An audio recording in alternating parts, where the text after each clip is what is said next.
The friendly faces, heavenly places, they seem to call to me.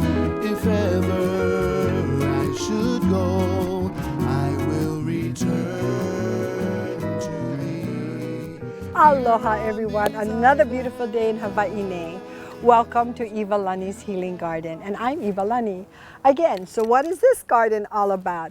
Well, again, to share with you, so newcomers coming on, I was hit twice with cancer, and I'm such a selfish person. I was so devastated, and I kept saying, "Dear Lord, help me, help me." I came out to my family property here, started digging, plowing, planting, and praying a lot for good health. And that's the reason why today I call it the Iwalani's Healing Garden. And I believe in that, you know, because we are our best person to heal, body, mind, and soul. When you believe in yourself, everything is possible. Everything is possible.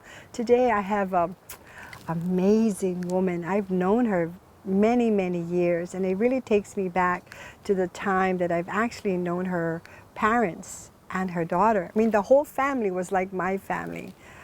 Please welcome Denise Torres. Thank you, Denise. Thank you so much for being here with Auntie. It's an honor to be here. You know, I've known you for what, 30, 40 years? How many years that we? About 35, 36 years. Yeah, 36 years. And you know, I know how you were raised, but if you can tell the audience, basically, how were you raised in a strict family that really affected you? Because I know you've gone through a lot, but your mother was phenomenal and your dad too.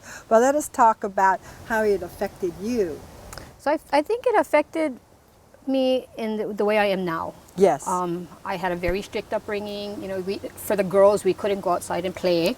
They didn't know what a card game was. Yes. The brothers, I had 4 brothers and 3 sisters. And the girls were to be left in the house to cook and clean. And so, you know, to go play tetherball, volleyball, we couldn't do nothing of that. Couldn't date till we were 18. So I think that made me realize that, you know, there's so much more I have to be thankful for, because it made me who I am with cooking and my love for cooking. And I tried to do that with my daughters as well.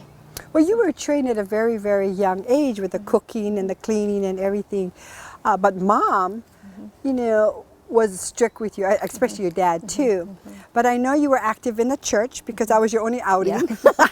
You know, to sneak, I wouldn't say sneak out, but that was your outing of getting out, meeting friends, making friends, you know, to develop more of your social activities. It gave me, because I wanted to get out, and I thought, Dad's family is all with the church. Yes. They were all with the church. So, hey, Lanakila Baptist Church in Waipahu, the bus would always pass by our house. So it'd be like, I could actually go to church and not have to worry about anybody taking me. Yes. So I did the work. I found out how I could get on that bus to go to church. And so I was able to go to like mother-daughter dances, not dances, dinners.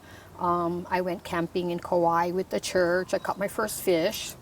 Your independence group. Yeah, you know, so it helped me open up, because living in a very strict house, you tend to be more introverted. Yes. So that helped me to be able to get out, but I still had that strict. Yes. Can I wear lipstick? Can I wear makeup? And the fun part, because of all of that and your creativity, listen to this. She enrolled in beauty pageants, because people will go up to her and say, you know, you're extremely glamorous, you're extremely beautiful, you're extremely pretty, and she is all of that inside and out. But what was important, that through the pageantry, and then one led into the other, because she did a lot of print work, she did modeling, and so many other wonderful things that opened up that social time for you. Isn't that true? Yeah, so I happened to see in the paper there was, you could win a prize for Gypsy Norton Modeling Yes, School. I remember. And so the prize was the contest was pick the girls if you knew who that person was, and she happened to be my classmate. So of course I won, but when you get there, they offer you modeling classes. Yes. So that was another thing for me to do, build my confidence. Yes. And also it gave me this opportunity, like I got my first job You know, at 17, I was working at the airport as a model greeter. Yes. And then they asked me to do a show, a comedy show with a Japanese comedian. And then I did pamphlets for for the Japan market. Yes. So I did a lot with that. And then all of a sudden, I wanted to do pageants because that would let me get out more. And it would still be good. I wasn't dating. I wasn't wearing a lot of makeup. But, you know, that mom and dad supported that. You know, Yes. and that's what I needed. Mom was my biggest supporter. So. Well, you know, and then moving forward again, how was it when you met your husband? Rumors tell me, when I heard through the grapevine or your family, that he saw you in a pamphlet in one of the pageant books, and he pursued you that way because he said, "Who is this pretty girl? I got to meet her." So I was working at a company here in Mahalo, and the salesman used to always come. So we would always talk story. And he found out I was in the pageants, and so he wanted to see my book. I gave him the book. He wanted me to autograph it. And then he took it to his job, and he showed it to his workers. And so my husband at the time saw my picture, and he said he wanted to meet me. So I'm like, I tried to avoid my salesman because I didn't want to meet anybody. Yes. And I think the strictness was still behind in the back of my head. And so I finally gave in. Okay, I'll meet this person. And so we went on our first date, and it was his company Christmas party. And he talked a lot of pidgin, and I didn't. So it was Yes. very like, I didn't know what he was saying. But, you know, that night it was like, do you mind if I see you again? And I thought, if you think it's worth it, because I'm in Waipahu, you're in Kaneohe, so, but we got married right after that. Oh, so, nice. How old were you when you but, got married? I got married at 21. 21.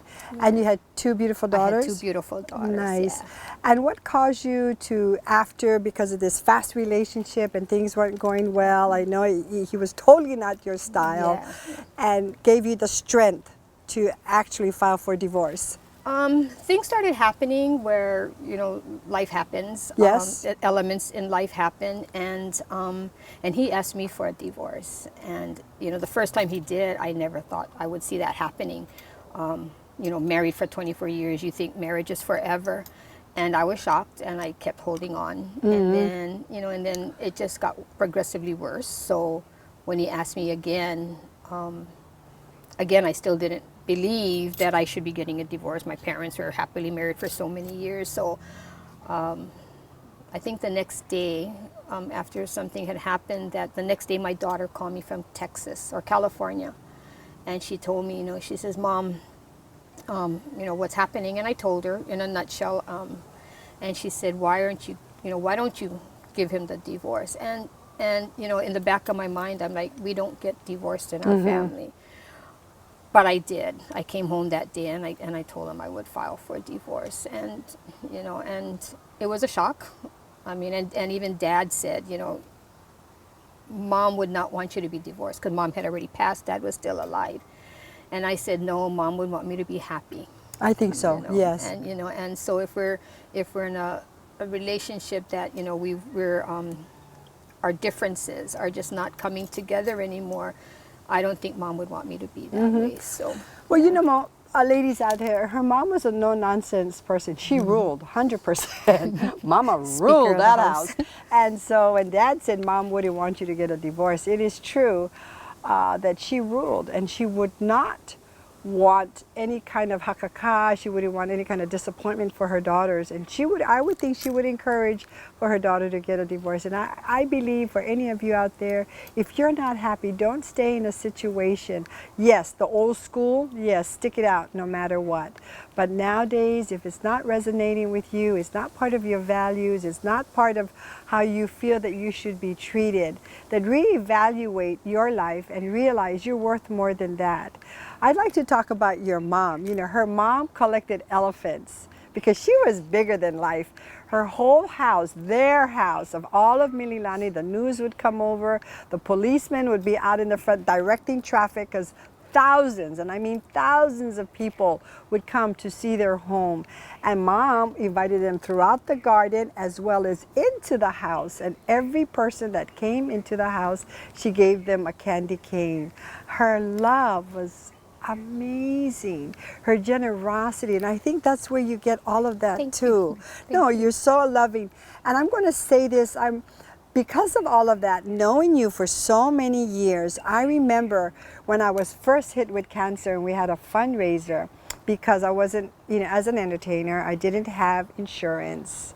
And then too, coming from a divorce. So my priorities was not on me buying insurance for my health. Looking in the mirror, I thought I was the epitome of good health. Well, then no, later, after my mammogram, the doctor said you're stage 3 cancer. And so when I had my fundraiser, her family, in fact, her family, her sister and her called and said, we have 100, 200 pink lollipops that we want to gift to you so that you can give to your people that came to your event. I mean, this is an act of kindness. And, I knew the name, I knew the voice, but we haven't seen each other for so many years. Her daughter took hula from me. Her mother was so much part of my life. Denise was so much part of my life, as well as her sister. And this act of kindness was so wonderful, and it really touched my heart, Denise. I have to tell you, I was just overwhelmed with all of this kindness. So moving forward, tell me more about George. Now, after you got a divorce, years went by. You spent how many years at the hotel, though? So I've been at the hotel. I worked for Outrigger Hotels for 24 years. So I just made 24 years. And so during the time of my divorce, George worked at the hotel. Yes. And he would see me coming and going, and he found out I had gotten a divorce because I had lost a lot of weight. So, and he had just gotten a divorce. So, he wanted to have a drink, and I'm like, I'm not ready for all of this. It's too soon. To me, it's just too soon. I didn't know when it would be okay. That, what do people think? You just get divorced and now you're going out. And I didn't want that. I wanted to know that when I was ready to go. Yes. And he came by the counter one day, and we had been talking, just talking randomly, and he asked me, what am I doing for New Year's? And knowing that, I'm going to be alone, and I was like, I haven't even thought about that. Everything is just happening so fast. And he came by the desk and asked me, let's go for New Year's. Aww. And I didn't know what to say, because I didn't want my workers to think like, she just got divorced. And I'm like, so we went, our first date was on a New Year's Eve. And he's just been there for me. Awesome. He's been there for me. He's been there with me through my dad's passing and stuff. Yes. Too. So he's been... You're the caregiver, or you were the whole family for your mother and your father, and that was very hard for you at that time too. So I took care of, Mom was bedridden for 4 years. She had fallen at one time and messed up her knees real bad. And then she was doing her thing again, and then she fell again at home. And that left her bedridden for 4 years. So I took care of her, did everything for her. So for her passing, it was really hard, because I was with her. I would work during the night, take care of her during the day, then Dad would come home and I would go to work. So, yeah. And then took care of Dad as well.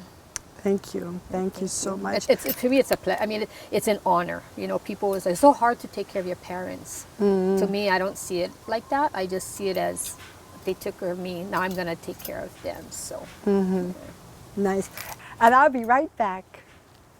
Aloha, I'm back again. And be bold and brave, because we've always talked about Formidabless. I have anyway. And I keep saying it every Sunday. I'm in the sun.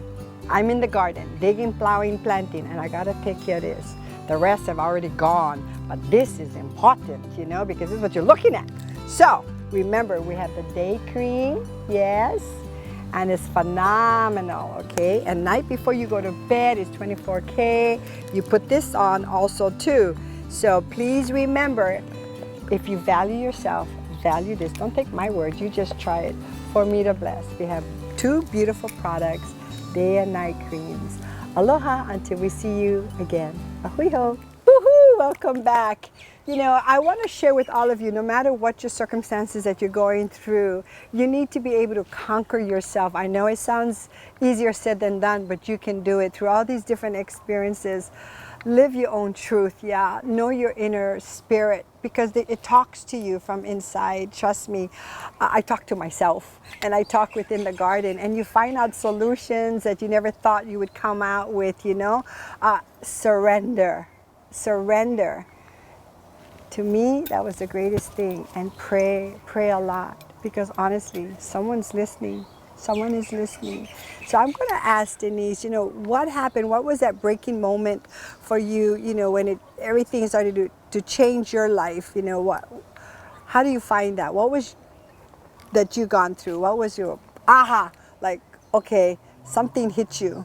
It was really hard, really hard.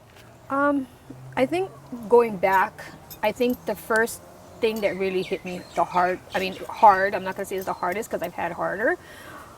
It was the hardest at that time was my mom's passing. I was working the night before and every night, because I worked nighttime, I would work grave, and every night she would call me and we would talk because I was there alone. So she would call me and we would talk story. And that one night she didn't call me. And the next morning I was putting gas, Walmart, Iwalani, and I'm putting gas and I'm like, something's not right. Something is not right. I put gas, it was an eerie feeling, and I get home and she's weak. She's just weak and I'm like, Mom, you are weak, let's go to the hospital. And she was like, no. I said, I'm gonna go sleep a little bit because I worked overnight. I'm gonna take you to the hospital. So I went, I lied down, but I couldn't sleep because I felt something's not right. And so I went out, I went back into the room. I said, Mom, take my hand. And she wouldn't take my hand. Like she didn't, it was just wasn't there. So I said, see, you're too weak. I'm gonna take you to the hospital. And her last words to me, she literally raised her hand real strong and told me, don't be stubborn. So that's my mother's last words to me. And it's just like, and I told her, you don't be stubborn. I went to go change my clothes. I came out and she had passed. So I think she wanted to pass at home. That was the hardest thing. Moving forward, taking care of my dad. He passes away in the hospital right after I left him. I just left him. I would go visit him every day. And I just got back to my job to pick George up because we worked together. And the doctor called me and said he had passed. So, so those are hard. Losing your parents is very hard. But every year I go visit my children. One lives in Chicago, one lives in Texas. And so I would go to Chicago first for a week, 10 days, and then I fly to Texas. And October 29th of 2018, I was supposed to have been in flying to Texas. And on October 28th, my son-in-law called me and told me that my daughter had been killed in a car accident. And for me to get there as soon as I could. So that just killed me inside. Of course. It's it was something that I couldn't believe happened because I was so close to seeing her and now I had nothing. I couldn't identify her because she was so messed up. So so I flew in that night so we could tell my granddaughters because she has 3 daughters. And then I had to plan my daughter's service. Instead of planning a trip that I was so looking forward to, I had to plan my daughter's funeral service. You know, it's very difficult. You know, you lose your parents, then you lose a child. She was amazing. Yeah. I mean, gorgeous, gorgeous, gorgeous girl. And, you know, with just proper upbringing and everything else. And, you know, like I say, you know, it's a journey that you went through and, you know, you don't want anybody else going through that. Tell us, Denise, what changed your life? What did you go into to help ease the pain that became now your own therapy and your relaxation?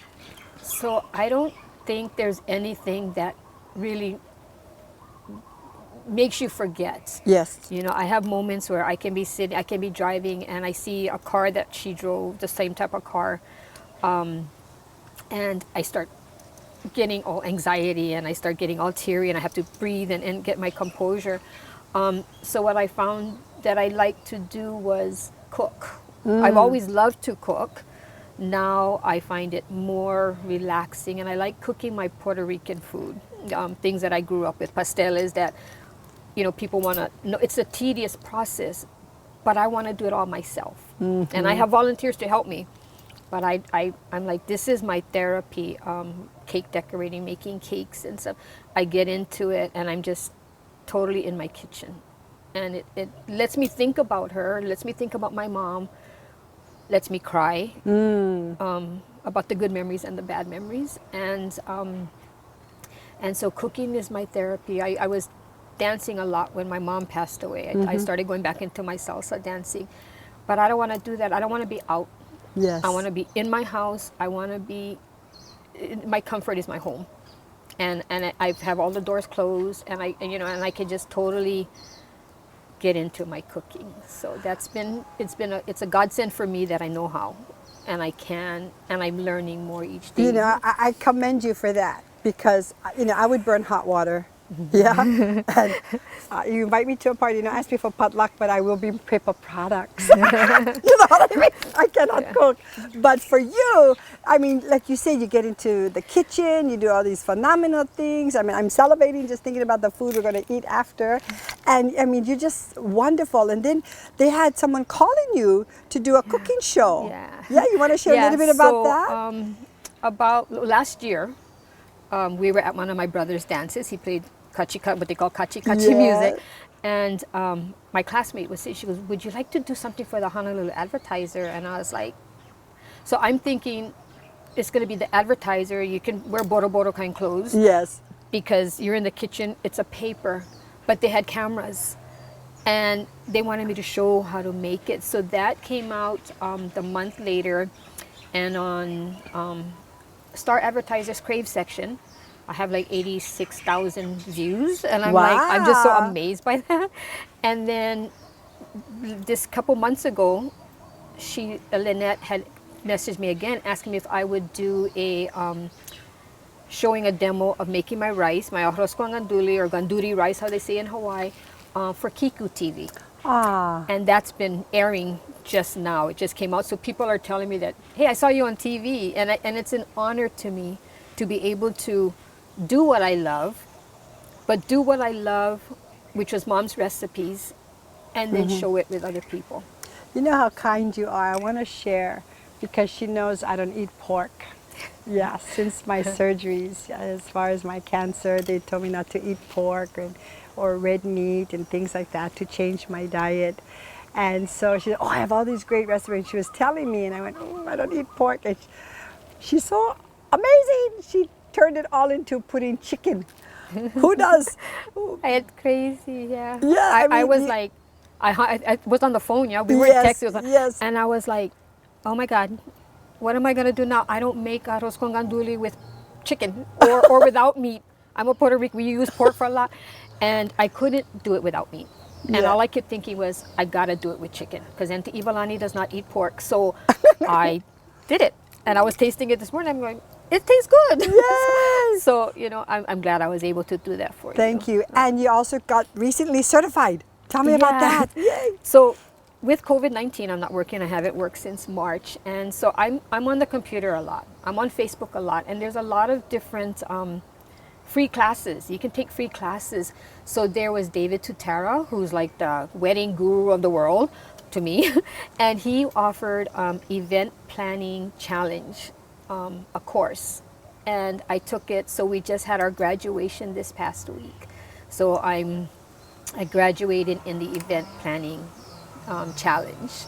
And I'm also taking web cooking classes, not to learn how to cook, but to learn the elements, what proper tools to use, and how to cook with what you have in your kitchen, type of thing. So, well, you're a one-stop shop now, because you can do flowers, you can cook, you can bake. Now you can, you're a planner, a party planner. I signed up for Watanabe. Yes, there you go. You can do so many things now. So that's adding to your wealth of knowledge. It's helping you more therapeutically, and people are looking at you with all this tower of strength, not really realizing deep down inside what you're going through. They have no idea that, all this fufu-lala, gorgeous things, but you're actually crying inside, But telling the people out there how strong you are, that you just didn't get into a pity party, if you will, that she was out there to say, I got to conquer this. I got to fix me.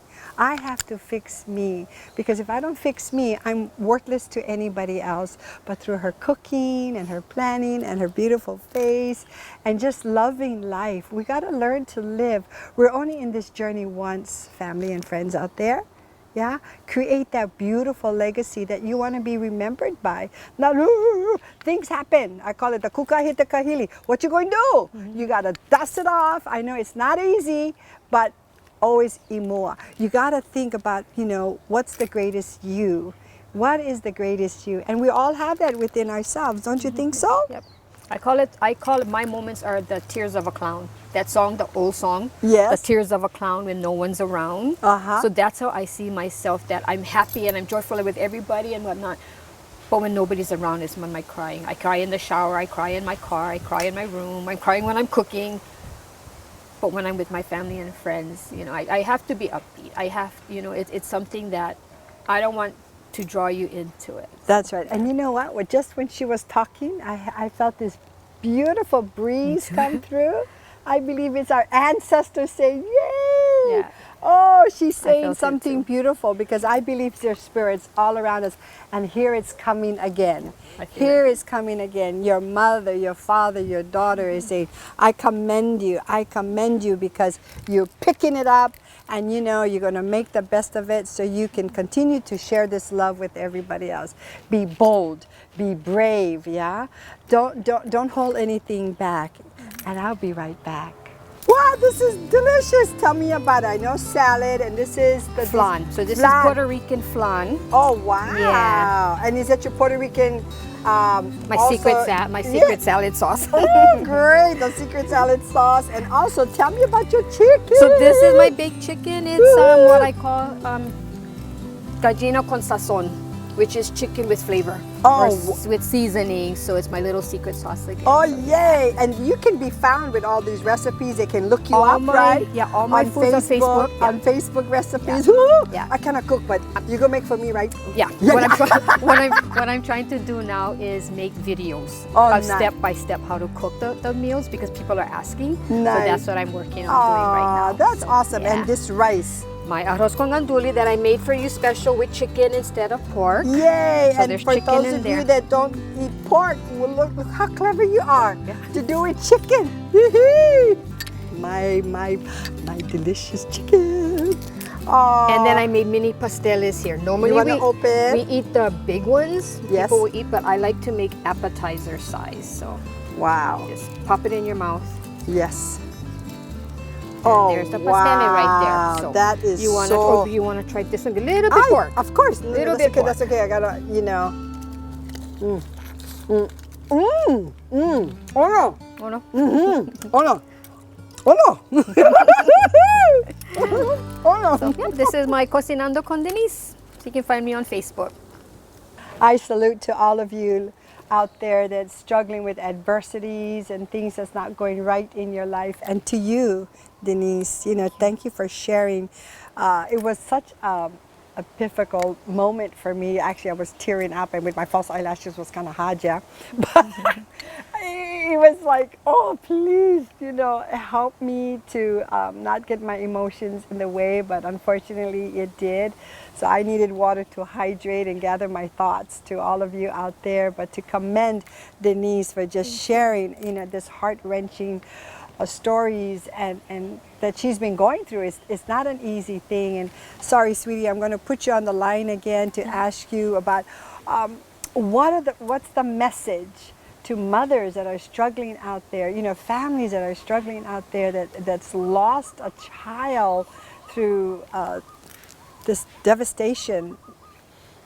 I think, you know, for me as a mom, and I know that, you know, my brother and his wife lost their son Yes. and back in the same 2018 or 2017 October.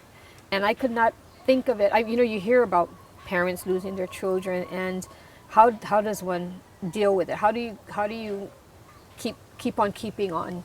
And so to hit so close to home with my sister-in-law, you know, my heart went out to her. That's my sister-in-law. That's not somebody that I don't know, but I know that they had the loss. And then right after that, in June of 2018, my classmate lost her daughter. And she's like my sister, so it was like that was so hard to even fathom. Like, how do you deal with, especially when they're older? I mean, loss of a child is just crazy. When you've grown with them through the years, it's just incomprehensible. So with losing my daughter, I just know that I'm not alone with other moms. I belong to a group that's called Mothers of Angels That Have Gone Too Soon. And it's just crazy, you know, children, mothers who have lost their children, it's you think that you're alone, but this group has been so supportive because they understand. Yes. And so find a group, find somebody to talk to that, you know, your friends are your friends, they're there for you. But unless you go through it, you know, it's just crazy. So for me, it's my support group has been on Angels of Mothers, or Mothers of Angels That Have Gone On Too Soon. You know, and I want to know about what's the message to drunk drivers, okay? You're drinking, you're not thinking about who could be out there, or truck drivers that's not being focused, you know, of what's happening in their surroundings. I know it's hard. It's hard. I'm digging deep, and I'm so sorry, but people need to hear this. You know, when my daughter's passing, I was so upset with God. Like, I was so upset with God because every day I prayed to God.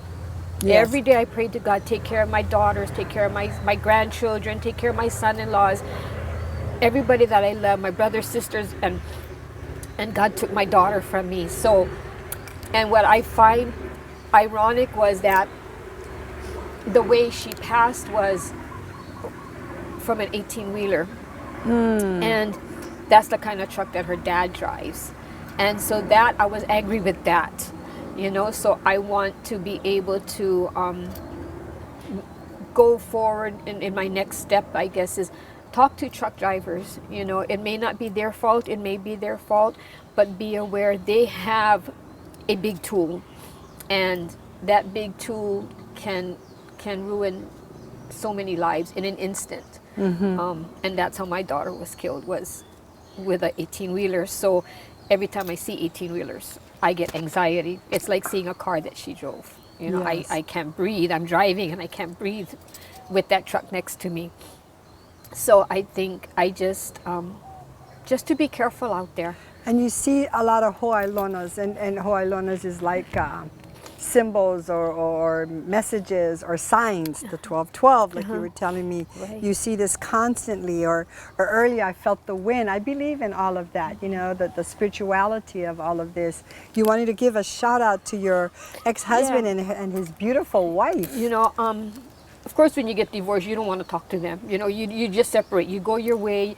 And we came together when they came to Texas for the Nice. service. And I met his wife, and you know, and it's like, who wants to meet the ex's new Yes. partner? But I just felt a connection with her. Nice. And I just, you know, I just felt so connected to her, that she was so calming, so there. And I remember Tiffany had came for their wedding, and she didn't know how to tell me because the daddy gonna get married, and I'm like, she told me that her friend was getting married. And then she tells me, I can't, Dad's getting married. And I'm like, that's okay. You know, that's okay. He's gone on with his life. And she told me that Rhonda was really nice. And so Rhonda's been really good. Love her dearly. And so we've just gotten along. You And know? that is really nice. And I know that that's what Tiffany would want, you know. And so it's just so good, the family, everybody's so nice and caring and understanding of what me as the mom is going through. So, You know, and that's all part of the healing, don't you think? Friends out there, you turn something into a positive, yeah? We go through negatives, and we turn it into a positive? How can we be triumphant at the end of all of this? Because I believe every little thing that we go through, there's a message, there's a reason for all these things. But again, like I say, if you're going to boo-ha-ha and make this destroy you, because when you're at dis-ease, that's how the disease is going to come and manipulate your body. I've said that before. You don't want to have stress, you don't want to have cancer, you don't want to have, just be a basket case. So take every lesson and say, okay, I've learned something from this. What is the message? And turn it into a positive so you have a voice and you can share with others. And something like you know, you've learned to heal, you've learned to move on. You can be a self-motivational speaker and say, you know what, I've learned from that. I've been there, exactly what you said earlier. You don't know how to talk about it if you've never been through it. So listen well to family and friends. Watch carefully about people going through some hardships and some struggles and adversities, because we all will. We all will. It's inevitable. We all go through stuff in our life. But how can we turn it around and say, you know what? I learned something from this. This is awesome. And at the time you're going through it, you don't think it's awesome at all. But you're going to learn to dig deep into your feelings and say, hey, I'm going to conquer this. And I'm going to come out the best way I can. And that's when you know you've grown a lot. You know, you've bloomed from within, and that's what it is all about. Don't you think so? Exactly. It is so important that we can take something and turn it into a positive, turn it into something beautiful. I mean, I can't even fathom the idea that you've lost parents, you've lost your daughter, you've gone through a divorce, but this is life. People go through things like this. Live your truth, don't you think? Feel your soul and then feed your soul with the cookie. No, I cannot wait to eat. I like to say, keep on keeping on.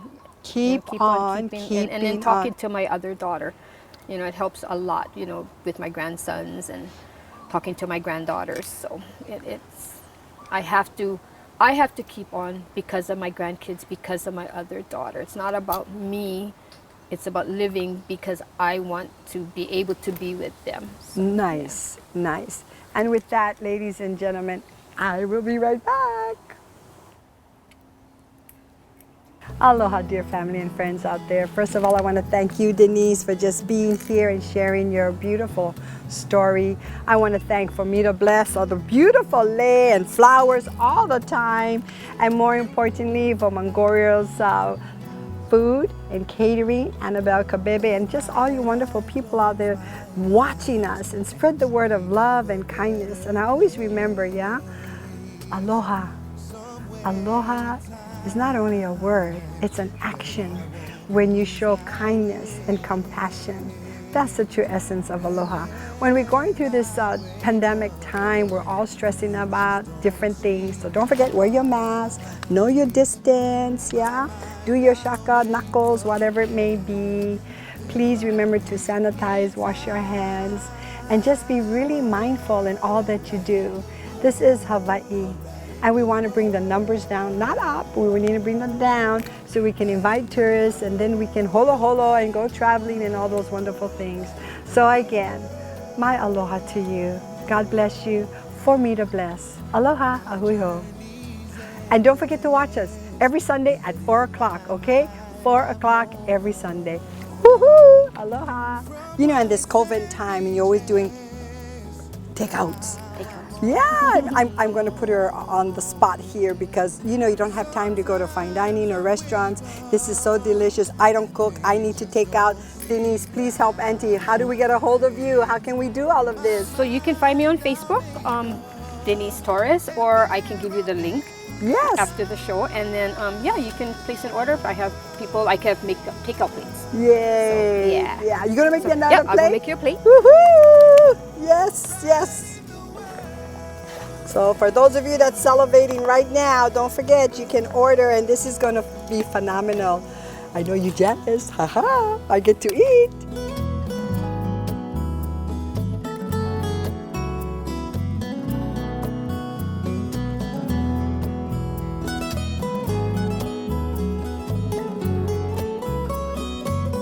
With her secret Puerto Rican dressing, salad dressing.